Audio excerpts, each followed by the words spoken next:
ফ্রিজে পেঁয়াজুর ডাল রাখলে ডাল শক্ত হয়ে যায় অথবা কিছুক্ষণ পর এটা পানি পানি ভাব হয়ে যায়, পেঁয়াজও সঠিকভাবে হচ্ছে না। ইনশাল্লাহ এই পদ্ধতিটি ব্যবহার করুন, আপনার পেঁয়াজও হবে একেবারে পারফেক্ট, সেই সাথে কখনোই বরফ জমবে না। আসসালামু আলাইকুম রহমতুল্লাহ। প্রিয় দর্শক সবাই কেমন আছেন? আশা করি সবাই ভালো। মারিয়াম সাম্মু চ্যানেলে সবাইকে জানে আন্তরিক শুভেচ্ছা ও ভালোবাসা। দর্শক, আজকে আপনাদের সাথে এমন একটা পদ্ধতি শেয়ার করব যেটা দেখলে আপনারা একেবারেই চমকে যাবেন এবং আপনাদের কষ্ট কিন্তু একেবারে কমে যাবে। পুরো মাসের কষ্ট একদিনই আপনারা সমাপ্তি করতে পারবেন ইনশাল্লাহ। দর্শক, এখানে আমি 3 রকমের ডাল নেব। প্রথম যে ডালটা আমি নিয়েছি সেটা হলো খেসারির ডাল, আর নিলাম আমি মুগ ডাল। তারপর আমি যে ডালটা নেব সেটা হলো বুটের ডাল। দর্শক, এখানে আমি মসুর ডালটা স্কিপ করেছি, যেহেতু আমার বাসায় কেউ মসুর ডাল খায় না সেই জন্য, বাট আপনারা দিলে কোনো সমস্যা নেই। দর্শক, কোনো প্রকার চালের গুঁড়া বেসন কোনো কিছু ইউজ করে লাগবে না, একদমই আপনাদের পেঁয়াজও থাকবে মুচমুচে। দর্শক দেখুন, এখানে আমি যে ডালটা নিয়েছি প্রত্যেকটা ডাল কিন্তু আমি পরিমাপ অনুযায়ী নিয়েছি, আপনারা চাইলে এর থেকেও বেশি নিতে পারেন, যেহেতু আমি কিছু দিনের জন্য এই ডালটা পাটাপাটির ভেজাল সংরক্ষণ করে রাখবো। দর্শক, এই পর্যায়ে আপনারা কিন্তু যদি পেঁয়াজের ডালের পাউডার করতে চান তাহলে পেঁয়াজের ডালটা খুব সুন্দর করে ধুয়ে রোদে শুকিয়েও আপনারা ব্লান্ডার করে রাখতে পারেন, পাউডার যেটা বলে সেটা করে রাখতে পারেন, সেটাতেও কিন্তু পেঁয়াজটা ভালো লাগে। বাট আমার কাছে কিন্তু পাউডারের থেকে মানে যে পদ্ধতিটা আমি আপনাদের সাথে শেয়ার করব, এই পদ্ধতিটা ব্যবহার করলে কি ডালটা একটু আস্তে আস্তে থাকবে, সেই সাথে ডালের পেঁয়াজটা হবে একদম মুছে। দর্শক, এখানে যে ডালটা দেখেছেন এটা প্রায় আমি 3 ঘন্টা ধরে ভিজিয়ে রেখেছি, আর 3 ঘন্টা ধরে ভিজিয়ে রাখার উদ্দেশ্য হলো দর্শক যাতে এই ডালটা একদমই নরম হয়ে যায়। দর্শক, যেহেতু আমি এটা ব্লান্ডার করব সেক্ষেত্রে আমি 3 ঘন্টা ভিজিয়ে রেখেছি। যদি আপনারা পাউডার করতে চান সেক্ষেত্রে ভিজিয়ে রাখার কোনো দরকার নেই, জাস্ট ধুয়ে রোদে শুকিয়ে কিন্তু আপনারা পাউডার করে নিতে পারেন।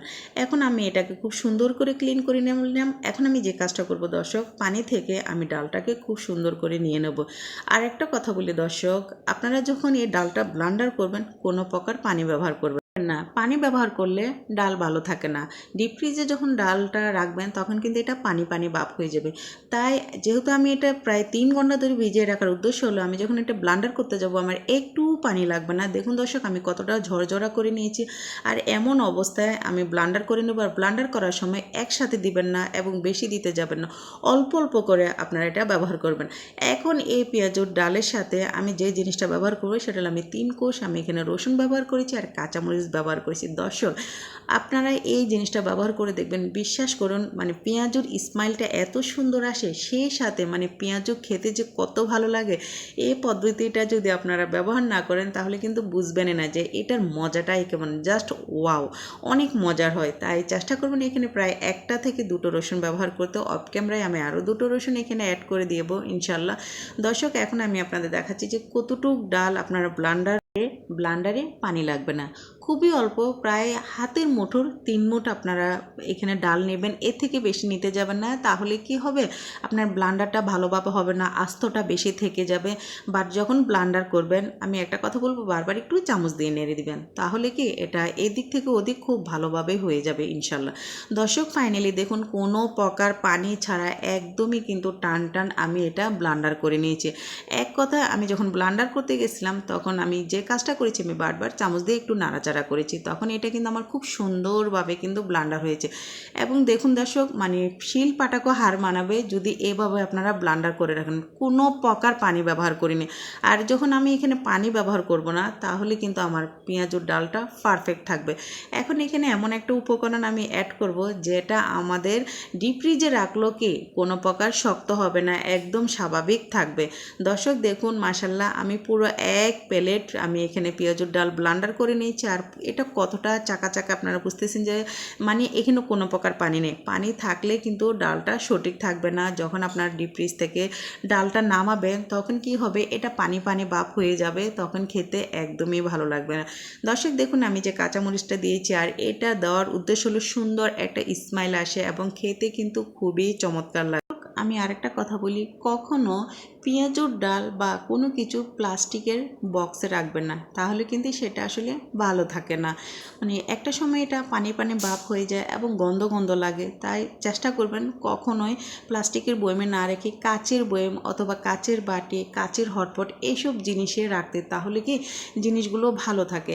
এখন আমি যে জিনিসটা করলাম দর্শক দেখুন, আমি এখানে সরিষার তেল দিয়েছি, প্রায় 1 চামচের মতো সরিষার তেলকে আমি পুরো মিশিয়ে নিয়েছি। তাই আপনারাও চেষ্টা করবেন যতটুক পর্যন্ত আমাদের পেঁয়াজুর ডালটা থাকে অতটুক পর্যন্ত চতুর্দিকে আপনারা তেলটা খুব ভালো করে মিশিয়ে দেবেন, তাহলে কি ভুলেও এখানে বরফ জমবে না, একদমই 100% খুব ভালো থাকবে। এবং যখন আপনারা ফ্রিজ থেকে নামাবেন দেখবেন যে এটা বরফ হবে না, তখন কিন্তু আসলে খুবই ভালো লাগে যে নামিয়ে আমরা এটা ইউজ করতে পারি।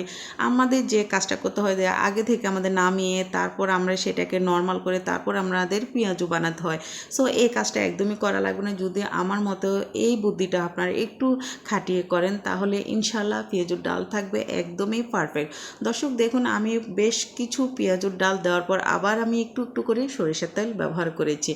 আপনারা চাইলে এখানে সয়াবিন তেল দিতে পারেন, বাট আমার কাছে কিন্তু সরিষার তেলটাই ভালো লাগে, তাই আমি সরিষার তেলটাই এখানে ইউজ করেছি, যেটা দেওয়ার পর আমি ভালো একটা ফলাফল পেয়েছি। এইভাবে বুদ্ধি খাটিয়ে আপনারাও পারবেন পুরো মাসের জন্য পেঁয়াজুর ডাল সংরক্ষণ করে রাখতে।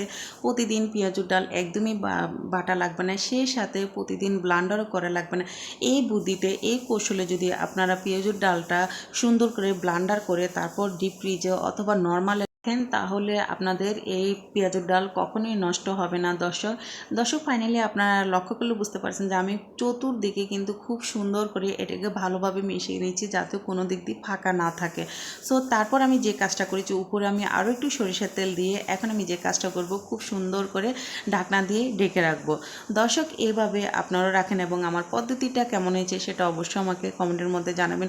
যদি আপনাদের কাছে আমার এই পদ্ধতিটা ভালো লেগে থাকে তাহলে অবশ্যই কিন্তু ভিডিওটি শেয়ার করে দিবেন, কেননা আপনাদের একটা শেয়ার আমার অসংখ্য আপু এবং ভাইয়াদের কাছে আমার এই ছোট্ট ভিডিওটা পৌঁছে যাবে এবং তাদেরও কিন্তু খুবই গুরুত্বপূর্ণ কাজে আসতে পারে এবং এই রমজান মাসে তাদের অনেকটাই কিন্তু কাজ বেঁচে যাবে এবং সময় বেঁচে যাবে। রমজান মাসে যত সময় বাঁচিয়ে আমরা কাজ করতে পারি, আমল করতে পারি, সেটাই কিন্তু আমরা চিন্তা করে থাকি। দর্শক এদিকে দেখুন, আমি ফ্রিজ থেকে কিছু আমি পেঁয়াজুর ডাল নিয়েছি, আর এই পেঁয়াজুর ডালে আমি কোনো প্রকার ভেষন, চালের গুঁড়া কিচ্ছু ইউজ করিনি, শুধুমাত্র আমি এখানে কিছু পেঁয়াজ দিয়েছি, একটু ধনিয়া পাতা দিয়েছি, আর যেটা দিয়েছি সেটা হলো কাঁচামরিচ।